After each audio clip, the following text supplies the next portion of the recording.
going on YouTube? It's the one and only Showtime, the Czar, the flyest vlogger on the planet. Welcome back to the channel. Hope everybody out there is having a great, positive, productive day. Hope all the women yesterday had a great International Women's Day. Let me know in the comments below who are some women in your life that are super important to you. Could be your mom, could be your grandma, auntie, maybe it's a celebrity woman. Whoever it is, let me know in the comments below. I got hip-hop news, cultural updates, and things of that nature for you guys as always. But before we jump into all of that, you know what you got to do. See that subscribe button on your screen. I need you to click that, turn that bell icon on so that you're notified each and every time one of my videos drop. Now, let's jump into this madness, y'all.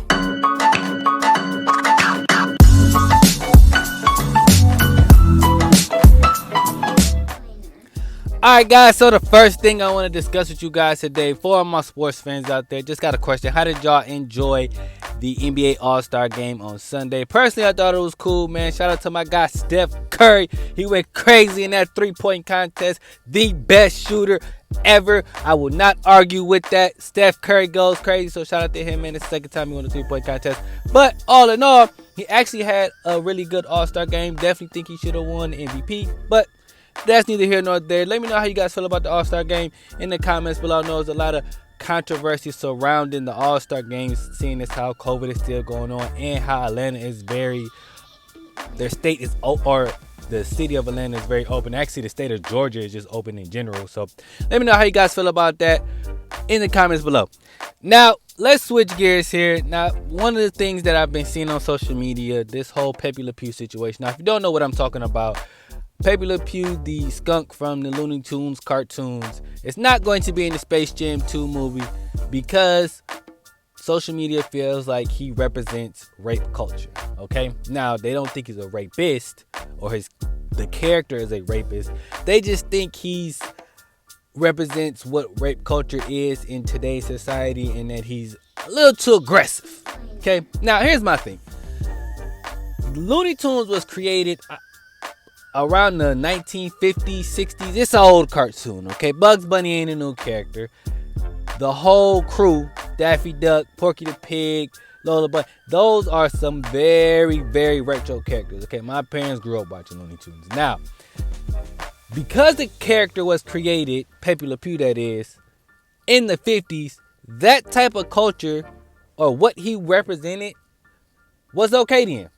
So I think it's weird that cancel culture wants to get rid of this skunk based on the fact that his character is just aggressive when it comes to women. Now, I don't look at it like that because to me it's a cartoon and he's not doing anything other than being or trying to be persuasive or trying to get the women skunks to fall in love with him. Nah, does he go about it a little aggressively? Yes, but the way that it was in the 50s, and honestly, even when I was a kid, I didn't look at it no type of, like, I wasn't uncomfortable watching this guy, you know, interact with the women skunks. And even now as a grown man, I don't watch this and go, nah, that's a little too much. They need to do something about this character.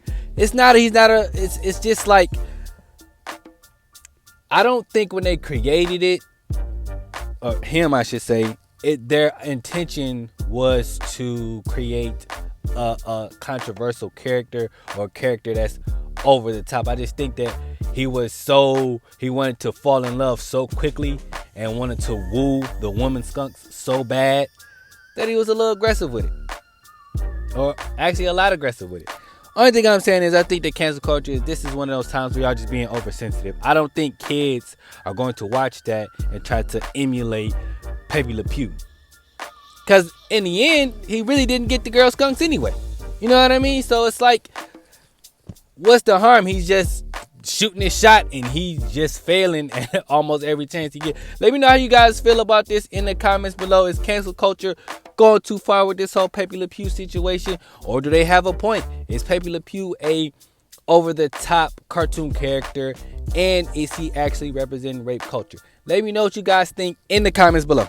Alright guys, on to the next subject here. Now, did you guys get a chance to see Coming to America 2? It came out on March 5th on Amazon Prime.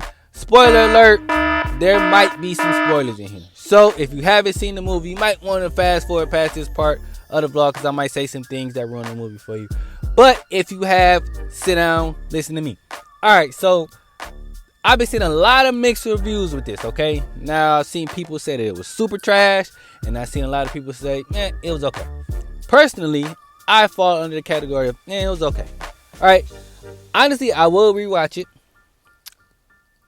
My expectations going in were, I didn't have any. At first, I thought this was going to be a super fun comedy movie, but then as they kept promoting the movie, the more and more I kept seeing the characters and the plot and all that good stuff, that whole idea of it being super funny kind of went away. So then at that point, I just wanted to watch it for the nostalgia. And there's a lot of that in the movie. Okay, so if you've seen the first Coming to America, the whole thing is brought back. Okay, so the whole McDowell's and the whole John Stamos ripping off McDonald's and all that good stuff, that's still in there. They bring back the barbershop characters, right? They tie in how his son actually exists. So it's a lot going on in there, right?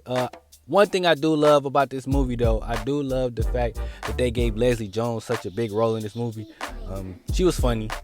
Personally, I thought the movie it had some funny moments. And to be honest, let's just be honest, I didn't think the first Coming to America was super funny. So for y'all out there that's saying, well, Coming to America, the Coming to America 2 was trash because it's not funny, the first one weren't really that funny to me. Now, I'm speaking from a millennial perspective. Maybe somebody born in the 80s thought that movie was hilarious. But to me, I mean, the barbershop guys were the funniest. Sexual Chocolate was pretty funny. But the whole movie in totality, Coming to America, the first one, it was just alright. It was cool to watch. I think it's a classic for sure, but it's just like something that you watch and it's like it's enjoyable. You know what I mean? So that's just my opinion with it. Now the second one, same thing, except I just think the storyline was a little rushed. You know what I mean? Like I feel like how the son and the woman that was cutting his hair, they fell in love a little too fast. You know what I mean? Like that, they didn't let that develop. Also, I think that there should have been more interaction between his son and his daughters. You know what I mean? Especially the one that ends up being that's going to be the heir to the throne. I think they should have had a little bit more interaction with that. Okay, that's just my personal critiques. Other than that, it was okay to me.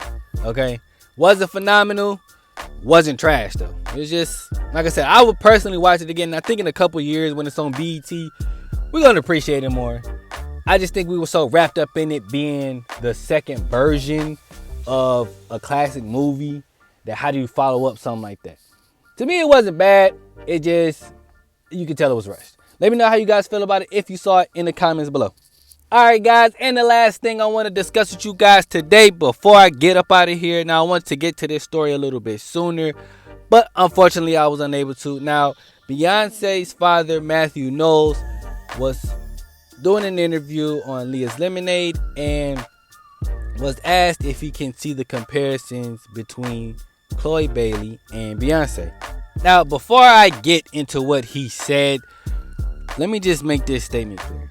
His daughter, Beyonce, co-signed for not only Chloe, but her sister. So, in other words, these are apprentices, I hope that's right for women, but apprentices of Beyonce, okay? Now, his answer was they out their mind if they think that Chloe Bailey, talent-wise, is anywhere near Beyonce when she was that age. I'm paraphrasing, but that's what he got around to.